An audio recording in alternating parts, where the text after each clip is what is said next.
नमस्कार, मैं हूं संजय शर्मा। आप देख रहे हैं 4PM न्यूज नेटवर्क। दोस्तों, अब्राहम लिंकन ने अमेरिका में नस्लवाद खत्म किया तो गांधी जी ने दुनिया को अहिंसा का रास्ता दिखाया। नेल्सन मंडेला दक्षिण अफ्रीका में क्रांति लेकर आए तो सरदार पटेल ने राजे रजवाड़ों को मिलाकर भारत देश को एक महान देश बनाया। नेहरू ने हमारे अपने देश में विकास की नींव रखी और अंबेडकर ने संविधान बनाया ताकि भारत देश की नींव मजबूत बनी रहे। मगर मैं इन देसी और विदेशी महान इंसानों को क्यों याद करूं? क्योंकि इन सब में एक बात समान है, ये सारे व्यक्ति वकील थे। किसी भी देश का इतिहास उठाकर देख लीजिए, उसे बनाने में वकीलों का एक अहम योगदान मिलेगा। वकालत को रॉयल प्रोफेशन भी इसीलिए कहा जाता है और नोबल प्रोफेशन भी इसीलिए कहा जाता है क्योंकि यह पेशा ही ऐसा है। वकील कानून और कलम की ताकत रखता है, इसलिए ना किसी से डरता है और सबके हक के लिए लड़ता है।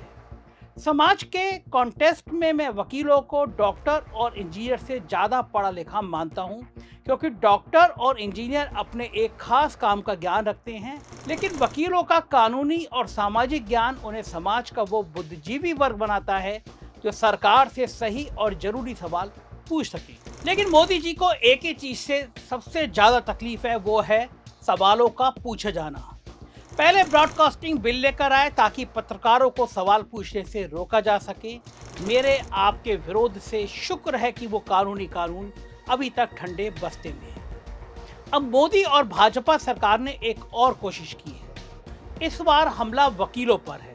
मोदी नहीं चाहते कि वकील अपने लिए और समाज के लिए सरकार के सामने तनकर खड़े हो सके, इसलिए 1961 में बने एडवोकेट एक्ट को बदलने की तैयारी में है।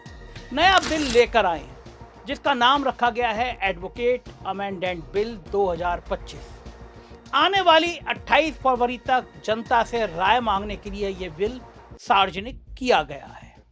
आइए आसान भाषा में समझते हैं कि कैसे ये नया कानून वकीलों के हित में तो बिल्कुल नहीं है, साथ ही आम जनता और उनके हकों की लड़ाई में भी परेशानी पैदा करेगा। सबसे पहले सबसे खतरनाक सेक्शन की बात कर लेते हैं। मोदी जी पर विश्व गुरु बनने की सनक हमेशा सवार रहती है और इसी सनक में अपने ही देश के वकीलों के पेट पर लात मारने की तैयारी में है। देखिए कैसे। एडवोकेट्स एक्ट का section 49 bar council of India को यह अधिकार देता है कि वो वकीलों के कामकाज के सिलसिले में कानून बना सके, लेकिन सेक्शन 49 एक केंद्र सरकार को भी यह अधिकार देता है कि वो बार काउंसिल के काम को देख सके और साथ ही अपनी तरफ से अगर चाहे तो वकीलों के हित में कोई नया नियम भी बना सकती है। अब इसी सेक्शन में दिए गए अधिकारों का गलत इस्तेमाल होने वाला है। सेक्शन 49A में सब सेक्शन CC जोड़ दिया गया है, जिसके तहत अब हमारे देश में विदेशी वकील और विदेशी लॉ फर्म आकर काम कर सकेंगे और इसके लिए केंद्र सरकार नियम बना सकती है। देखा मोदी जी का अद्भुत अंदाज।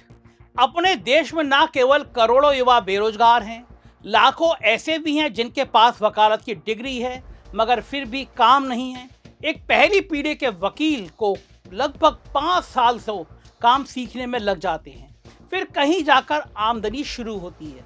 मोदी जी के पास इनकी स्थिति सुधारने का तो कोई तरीका नहीं है, लेकिन दूसरे देश के वकीलों को यहाँ लाकर काम देना चाहते हैं। बार काउंसिल ऑफ दिल्ली की वेबसाइट देखिए।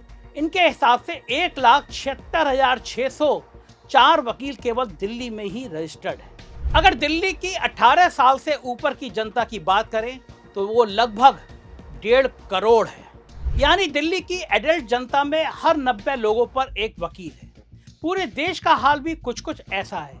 यानी इस देश में वकीलों की तो इतनी कमी नहीं है, बल्कि वकील इतने ज़्यादा हो गए हैं कि उनके लिए काम नहीं है। मगर उनकी हालत सुधारने के बजाय मोदी जी को नई बीमारी सूझी है। बाहर के वकीलों और लॉ फर्मों को भारत आने का न्योता दे रहे हैं। ये तो मैंने बताया है कि किस तरह इनके आने से हमारे देश का युवा लेकिन गरीब वकील जो बेचारा 2 रोटी कमा लेता था, अब उसके हिस्से की भी 1 रोटी ये लोग खा जाएंगे। साथ ही इन विदेशी वकीलों का आना देश की जनता के लिए भी कोई फायदेमंद नहीं। अगर आपको यह लगता है कि आपके पड़ोस की कचहरी या जिला अदालत में गिट-पिट अंग्रेजी बोलने वाला अंग्रेज वकील आपके देश की वकील से बेहतर होगा, तो आपको गलतफहमी। ये एक चाल है जिस तरह अमेजन जैसी ऑनलाइन कंपनियों ने छोटे दुकानदारों की रोजी रोटी खत्म कर दी, कम कर दी। वैसे ये विदेशी फर्म, लॉ फर्म भी उसी ताकत के साथ आएंगे। देशी वकीलों को हटाने के लिए आपको शुरुआत में सस्ती सुविधा भी दे देंगे, लेकिन जैसे ही मार्केट पर कब्जा हुआ, ये गणित बदल देंगे। आज आपका वकील कभी आपसे फीस ले लेता है और कभी वकील साहब जैसा अच्छा संबोधन सुनकर फीस का वादा सिर्फ वादा ही ले लेता है, पैसे भी नहीं लेता। मगर विदेशी कंपनियां इस अपनेपन को नहीं समझती। वो गला काट कंपटीशन समझती हैं। खासकर महंगे कॉलेजों में पढ़ने वाले मध्यम वर्गीय परिवार के छात्र पर सबसे बड़ी मार पड़ेगी। अभी वो बड़ी लॉ फर्म में लाखों का पैकेज पाने का सपना देखता है, मगर विदेशी लॉ फर्म सबसे पहले उन्हीं की नौकरियां खा लेंगी। कुल मिलाकर सीधी बात यह है कि हमारे देश में ह्यूमन रिसोर्स यानी लोगों की कमी नहीं है। हमें वो कंपनियां चाहिए जो यहाँ फैक्ट्री लगाए, रोजगार दे, ताकि वकालत जैसी सर्विस इंडस्ट्री में घुसकर यहाँ के लोगों को नौकरियां ही ना खा ले। पूरे देश में बड़ा विरोध हो रहा है। जाने माने अधिवक्ता है मोहम्मद हैदर, सुनिए उन्होंने क्या कहा। जहाँ तक एडवोकेट्स अमेंडमेंट बिल का सवाल है जो 2025 का है, उसमें कई ऐसे अमेंडमेंट्स प्रपोज्ड हैं जो वास्तव में इस प्रोफेशन को कहीं ना कहीं हिट करते हैं। जैसे आप सब जानते हैं कि अधिवक्ता जो होते हैं वो दूसरों की मुसीबतें, दूसरों की प्रॉब्लम, दूसरे के इश्यूज और दूसरों के कंसर्न्स अपने कंधों पर ले लेते हैं। हमारा क्लाइंट पीछे हो जाता है, हम उसको रिप्रेजेंट करते हैं आगे। और ऐसे में कई बार ऐसी स्थितियाँ उत्पन्न होती हैं कि गवर्नमेंट या उसके जो भी विरोधी होते हैं वो हमको अपना पर्सनल दुश्मन मानते हैं। और ऐसे बहुत उदाहरण हैं जहाँ पे अधिवक्ताओं पर अटैक हुआ, अधिवक्ताओं के विरुद्ध झूठे मुकदमे हुए, अधिवक्ताओं का उत्पीड़न हुआ। तो यदि ऐसी परिस्थितियों में जिससे हमारा देश लगातार जूझ रहा है, हमारा अधिवक्ता समाज लगातार जूझ रहा है, उसमें इस तरह का अगर आप प्रावधान करेंगे कि 3 साल से अधिक का अगर कन्विक्शन हो जाएगा तो स्वतः उसका नाम बार काउंसिल से हट जाएगा, या उसका रजिस्ट्रेशन नहीं होगा, या कोई भी अधिवक्ता जिसके विरुद्ध अगर डिसिप्लिनरी प्रोसीडिंग कहीं पेंडिंग है या बार काउंसिल में उसकी डिसिप्लिनरी प्रोसीडिंग पेंडिंग है, तब भी उसका रजिस्ट्रेशन पे प्रश्न चिन्ह लग जाएगा। ये गलत है। इस तरह का जो रूल है वो बहुत ही आर्बिट्रेरी है। इसके बहुत ही दूरगामी परिणाम होंगे अधिवक्ताओं के हितों के विपरीत। इसके अलावा जो बार काउंसिल्स में 3 गवर्नमेंट के नॉमिनीज़ को डालने का एक षड्यंत्र हो रहा है, ये this should be opposed tooth and nail, क्योंकि जो भी गवर्नमेंट के नॉमिनी, गवर्नमेंट का इसमें कोई रोल नहीं है।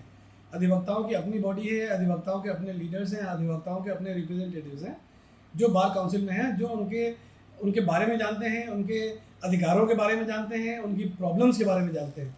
तो उनसे अच्छा इसके बारे में कोई नहीं बता सकता। इसलिए गवर्नमेंट के जो नॉमिनीज़ का जो प्रपोज्ड है इस बार काउंसिल में, वो एक इलीगल और एब्सर्ड प्रोपोजिशन है which should be opposed tooth and nail.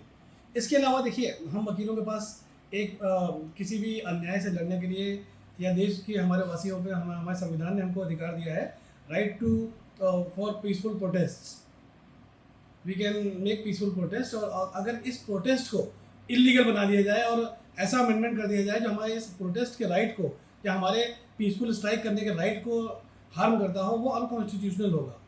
तो इसके ऊपर भी काफ़ी चिंतन और मनन का अवसर है। इसके ऊपर चिंतन किया जाए। और ये जो प्रोपोजिशन है कि बार के से में जो रजिस्टर्ड अधिवक्ता हैं वो स्ट्राइक नहीं कर सकते, कोर्ट के काम को नहीं रोक सकते, दिस इज़ इनकरेक्ट। बिकॉज जब भी कभी अन्याय होता है तो अन्याय के खिलाफ ही स्ट्राइक होती है, और स्ट्राइक एक कॉन्स्टिट्यूशनल राइट है which can not just be taken away.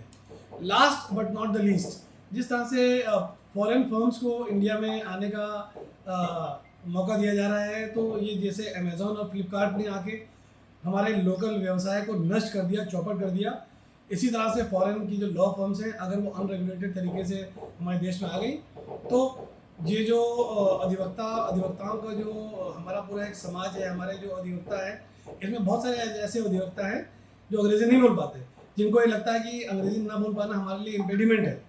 उनके लिए, उनके हितों के लिए बहुत ही घातक होगा। इसलिए मेरा आपसे अनुरोध है, जो भी डिसीजन मेकर्स हैं, कि इन पहलुओं पर निश्चित रूप से दोबारा से इन सब चीज़ों को रिकन्सिडर करें, और ये जो प्रपोज्ड संशोधन है जो हमारे इस प्रोफेशन को इम्पैक्ट करते हैं, we are going to approach them tooth and nail. Thank you. अब मोदी सरकार जवाब दे सकती है कि अभी तो बस नया अधिकार बनाया है जिसके तहत विदेशी वकीलों को देश में लाया जा सकता है, मगर लाए तो नहीं है। इससे पहले कि सरकार ऐसे बेतुके बहाने बनाए, जरूरत इस बात की है कि ऐसे नए काले कानून का विरोध किया जाए, और बड़े व्यापक विरोध हो भी रहे हैं देश में। लखनऊ में भी बहुत बड़ा विरोध हुआ। आज हम लोग यहाँ पे गांधी प्रतिमा स्थल पर एकत्रित हुए हैं। इसका मुख्य कारण है हम लोगों का एक अधिनियम 1961 बनाया गया था, उसी से हम लोग एकीकृत होते हैं और उसी से सारी कार्य प्रणाली चलती है। भारत सरकार द्वारा एक संशोधित बिल लाया गया है, वो ड्राफ्ट लाया गया है। उसमें बहुत सी ऐसी बातें हैं, सेक्शन 35, सेक्शन 4, 7, 8, 9, जिससे इसी कानून के तहत वकीलों के हड़ताल करने पर भी रोक लगा दी गई है। सेक्शन 35A के सब क्लॉज 1 के तहत कोर्ट का काम बॉयकॉट करने की अपील, कोर्ट के काम से जबरन गैर हाजिर यानी हड़ताल, और कोर्ट के काम में किसी भी तरह की बाधा पहुंचाना बिल्कुल निषेध होगा। अब आप कहेंगे कि सुनने में तो बढ़िया लग रहा है, क्योंकि ऐसा कितनी ही बार होता है कि आपके केस की तारीख है, आप कोर्ट पहुंचे, मगर पता चला यहाँ वकीलों की हड़ताल है, आप कोर्ट में खड़े हैं मगर आपके वकील नहीं आए, और फिर कई महीने आगे की तारीख पड़ गई। मगर सोचिए, क्या हमेशा वकीलों की हड़ताल की वजह से तारीख आगे बढ़ जाती है? जी नहीं। जज अचानक छुट्टी पर चले जाते हैं, कभी सरकार किसी दिन राजनीतिक कारणों से अचानक छुट्टी डिक्लेयर कर देती है, कभी क्लाइंट खुद बीमार हो जाता है और वकील को डेट लेनी पड़ती है। मगर फिर भी ये बात तो है कि हड़ताल की वजह से केस के फैसले में देरी तो होती है। मगर सरकार को सच में आम जनता को तेजी से न्याय दिलाना होता तो ज़्यादा कोर्ट बनाती, ज़्यादा अदालत बनाती, ज़्यादा जजों की भर्तियां करती। इसलिए वकीलों की हड़ताल रोकने के पीछे जनता का भला नहीं है, ये बस वकीलों की एकता को तोड़ने की साजिश है। और वकीलों को एकता क्यों चाहिए? उसकी खास वजह है। वकालत एक सेंसिटिव पेशा है। वकील जब किसी मुजरिम की पैरवी करता है तो पुलिस उसके खिलाफ होती है, जब किसी शिकायतकर्ता की तरफ से होता है तो अपराधी उसके खिलाफ होता है। जमीन जायदाद जैसे दीवानी मुकदमे में भी अगर किसी वकील ने अपनी पार्टी के लिए बहुत बढ़िया बहस कर दी तो दूसरी पार्टी उसे अपना दुश्मन समझने लगती है। जबकि एक मुकदमे में किसी एक की जीत या हार तो होनी है, लेकिन कोई वकील केस हार गया तो उसका अपना क्लाइंट आरोप लगाने से भी बाज नहीं आता कि हमारा तो वकील ही बिक गया। यानी कुल मिलाकर वकील एक ऐसे माहौल में काम करते हैं जहां उन पर खतरा बना रहता है। इसलिए किसी एक वकील को भी परेशानी होती है तो बाकी सब उसकी मदद को आ जाते हैं। लेकिन इस एकता की वजह से वकील कई बार मुवक्किल को पीट भी देते हैं, ये बात भी सही है।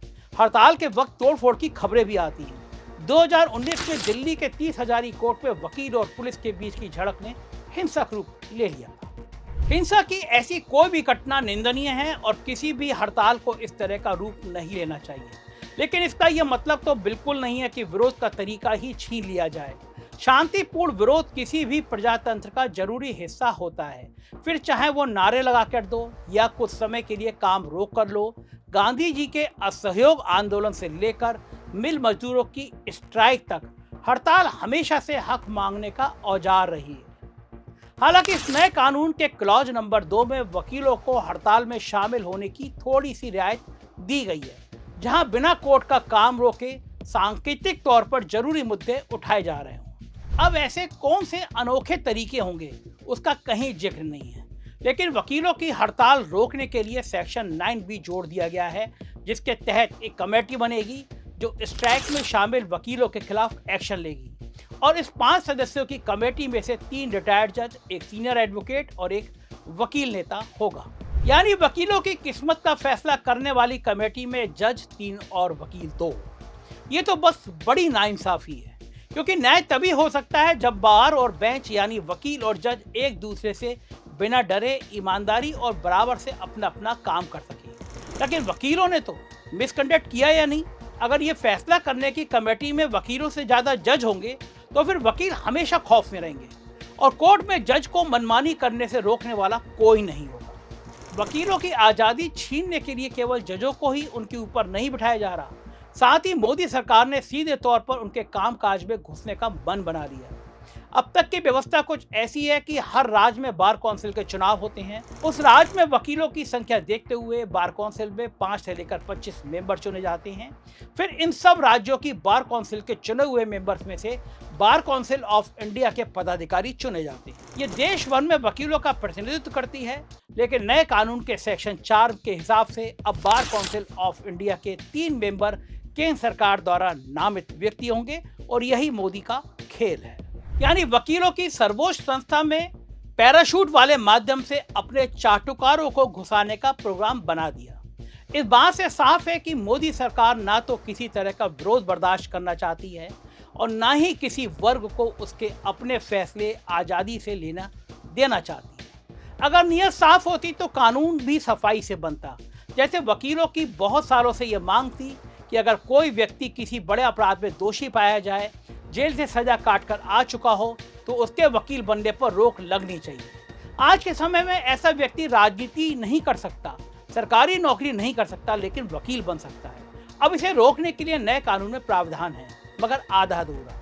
सेक्शन 24A कहता है कि 3 साल से ज्यादा सजा वाले अपराध के दोषी को बार काउंसिल अगर चाहे तो लाइसेंस ना दे, लेकिन अगर एनरोलमेंट कमेटी परमिशन दे दे तो ऐसा व्यक्ति वकील बन सकता है। अब ये तो अजीब सी बात हो गई। कमेटी अपनी मर्जी से किसी को भी परमिशन दे देगी, किसी को नहीं देगी। वहीं सेक्शन 24B में ये लिखा है कि जो अब तक वकील बन चुके हैं उनका नाम तत्काल प्रभाव से वकीलों की लिस्ट से निकाल दिया जाएगा। बिल्कुल ही बिना सिर पैर का कानून है। अपराधी अभी भी नए वकील बनेंगे, लेकिन जो मुख्य धारा में आ चुके हैं उन्हें बाहर कर दिया जाएगा। पूर्ण रूप से भेदभाव वाला नियम है। इसी तरह से और भी बहुत कुछ है जो वकीलों के स्तर को बेहतर करने के लिए जरूरी है और जिसका कोई जिक्र नहीं है। जैसे कि हर गली मोहल्ले में 4 कमरों के कॉलेज खुले हुए हैं जो पैसे लेकर डिग्रियां बांट रहे हैं। आपको किसी भी बड़े शहर में इश्तिहार में दिख जाएगा जिन पर लिखा होता है कि 30,000 में LLB करें। बार काउंसिल ऑफ इंडिया के होने के बावजूद ऐसे डिग्री बांटने वाले हर जगह पनप रहे हैं। अब ऐसी किसी भी जगह से डिग्री खरीदने वाला जब वकील बनेगा तो देश सेवा में कोई योगदान नहीं देगा, ये तय है। बस गाड़ी पर वकील का स्टिकर लगाकर सड़क पर सबसे उलझेगा। कुछ साल पहले इस समस्या को रोकने के लिए ऑल इंडिया बार एग्जामिनेशन शुरू हुआ। LLB की डिग्री के बाद इस तरह एग्जाम को भी पास करना जरूरी होता है, तभी वकील बनते हैं। लेकिन ये पेपर ओपन बुक एग्जाम होता है। जी हाँ, कानून की किताब साथ में लेकर जाइए और उत्तर ढूंढ कर सही निशान लगा दीजिए। अब इतना आसान पेपर होने के बावजूद आधे से भी कम लॉ ग्रेजुएट ही पास हो रहे हैं, ये चिंता की बात है। अब आप खुद सोचिए, हमारे देश में शिक्षा का स्तर एक गहरी खाई है। BA, MA, MBA और LLB की डिग्रियां खुलेआम बिक रही हैं और ये सारे युवा वर्ग इन्हीं खरीदी हुई डिग्रियों की वजह से अफसर तो बन नहीं पाते और मजदूर बनने में इन्हें शर्म आती है। लेकिन एडवोकेट एक्ट को बदलने के बावजूद फर्जी वकीलों की फौज को कम करने का कोई नया प्रावधान नहीं है। पिछले साल इसी तरीके से मोदी सरकार ने अचानक क्रिमिनल लॉज बदल दिए, जिसमें छोटे मोटे बदलाव के अलावा बस सेक्शन इधर से उधर कर दिया। यानी पहले मर्डर की सजा दफा 302 में होती थी, अब वो बदलकर 103 हो गई है। वकील और जजों के लिए मुश्किल ये भी हो गया है कि नए सेक्शन भी याद रखने हैं और पुराने भी, क्योंकि सरकार का कहना है कि पुराने मुकदमों में पुराने कानून ही लगेंगे। पिछले 1 साल से जिला कचहरी से लेकर हाई कोर्ट तक चारों तरफ कंफ्यूजन ही कंफ्यूजन। ऊपर से नाम रख दिए गए भारतीय न्याय संहिता, भारतीय नागरिक सुरक्षा कानून, इसको लेकर कोई अंग्रेजी का नाम भी नहीं दिया गया। दक्षिण भारत के वकील तो दुखी हैं, उत्तर भारत के वकील भी कह रहा है कि इतनी शुद्ध हिंदी तो वो भी नहीं बोलता। पहले मोदी जी सड़कों के नाम बदलने में लगे रहे और अब बिना ढंग का रिसर्च किए रोज कानून पर कानून बदले जा रहे हैं, क्योंकि मोदी जी को इतिहास में नाम लिखाना है, लेकिन इनकी ये सनक जमीनी हकीकत से फायदा कम और नुकसान ज़्यादा पहुंचा रही है। जैसे इस कानून से वकीलों के साथ कुछ अच्छा नहीं होने वाला है। उम्मीद है समाज का सबसे बुद्धिजीवी वर्ग जो कि वकील का है वो अपने हक के लिए आवाज़ उठाएगा। तब तक मैं और आप मिलकर हर जरूरी मुद्दे को उजागर करते रहेंगे। एडवोकेट अमेंडमेंट बिल पर ये रिपोर्ट कैसी लगी मुझे कमेंट्स में जरूर बताइएगा। चैनल को सब्सक्राइब करना और ज्वाइन करना ना भूलें। शुक्रिया, थैंक यू।